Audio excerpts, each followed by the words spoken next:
철로역정 5번째 읽기 시작하겠습니다. 해설자의 집 읽고 있었고요. 이어서 읽겠습니다. 그러나 문이 열림과 동시에 크리처는 현관에서 쓰러지고 말았습니다. 졸음이 엄습했습니다. 부드러운 손이 마치 아기를 안아 올리듯 가볍게 그를 올려 푹신한 침대에 눕혔지만 그는 아무것도 느끼지 못했습니다. 대신에 크리처는 이른 새벽에 일어났습니다. 옳은 길로 왔다는 확신이 들기도 했지만 한편으로는 여행을 계속해야 한다는 생각에 조금 불안했습니다. 새벽 하늘을 바라보니 수많은 별들이 회색에서 분홍빛으로 변하는 하늘의 빛깔을 따라 색을 바꾸다가 태양빛에 자리를 내주고는 사라졌습니다. 그는 꼿꼿이 앉아 지평선 너머로 고개를 쳐든 태양을 바라보았습니다. 둥근 태양이 모습을 드러내자 그때까지 침묵하던 새들이 갑자기 짹짹거리고 휘파람을 불며 유쾌한 합창을 시작했습니다.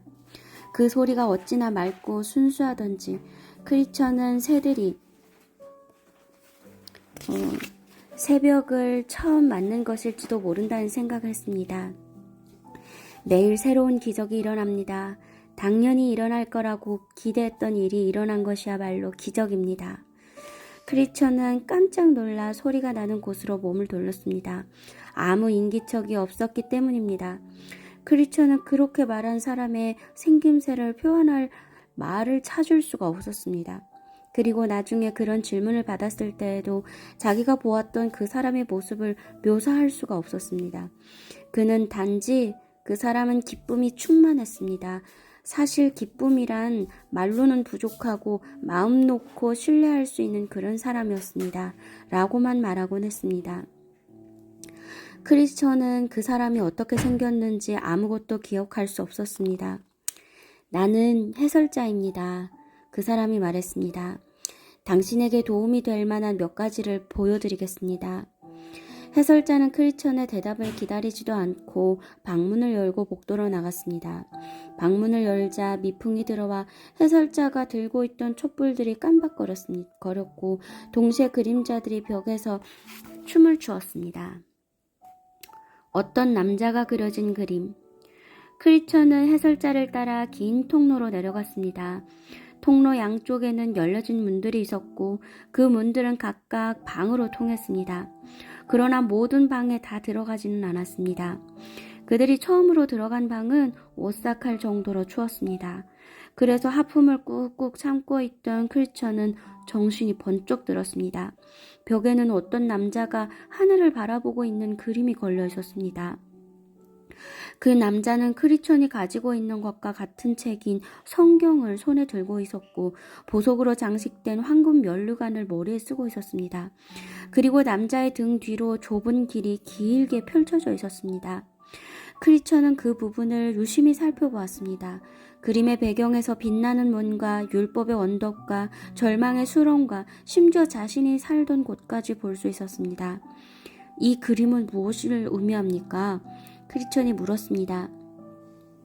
이 사람은 이 세상의 것들에서 등을 돌려 하늘을 향한 사람입니다. 그래서 이 사람은 영광의 약속을 바라봅니다. 해설자가 대답했습니다. 크리처는 다시 그림을 감상하는 동안 해설자가 잠시 멈추었습니다. 제가 보여드리는 모든 것들을 기억하십시오. 그리고 길을 선택해야 할 때의 지침으로 삼으십시오. 편하지만 그릇된 길과 고되지만 옳은 길을 선택해야 할 때를 말씀하시는 것이죠? 해설자가 고개를 끄덕였습니다. 율법의 빚을과 은혜의 빚을. 해설자가 미소를 지으며 그를 다음 방으로 데려갔습니다. 그 방에서는 어떤 처녀가 빗자루로 방을 쓸고 있었는데 먼지가 너무 두껍게 쌓여 오히려 허공에 먼지만 흩뿌리고 있었습니다. 물을 뿌리시오!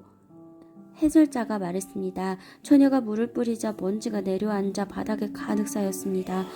이 먼지는 죄입니다. 해설자가 말했습니다. 첫 번째 빚일은 율법의 빚일입니다. 율법은 죄를 없앨 수 없습니다.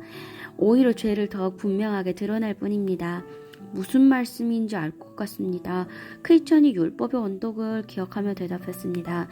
그러나 두 번째 비질은 은혜의 비질입니다. 두 번째 비질로 방이 깨끗해졌듯이 은혜는 영혼을 소생시킵니다. 물을 붓는 사람과 기름 붓는 사람.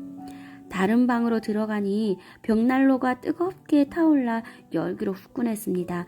그런데 이상하게도 어떤 남자가 주전자를 들고 난로 가까이 서서 장작에 계속 물을 부어대고 있었습니다. 그런데도 불은 결코 사그라지지 않았습니다. 어떻게 이런 일이 일어날 수 있는 겁니까? 크리스천이 물었습니다. 저를 따라 벽 뒤쪽으로 오십시오. 해설자가 말했습니다. 그곳에 가보니 한 남자가 난로 뒤에 서서 화염 속에 은밀히 기름을 붓고 있었습니다. 물을 붓고 있는 남자는 마귀입니다.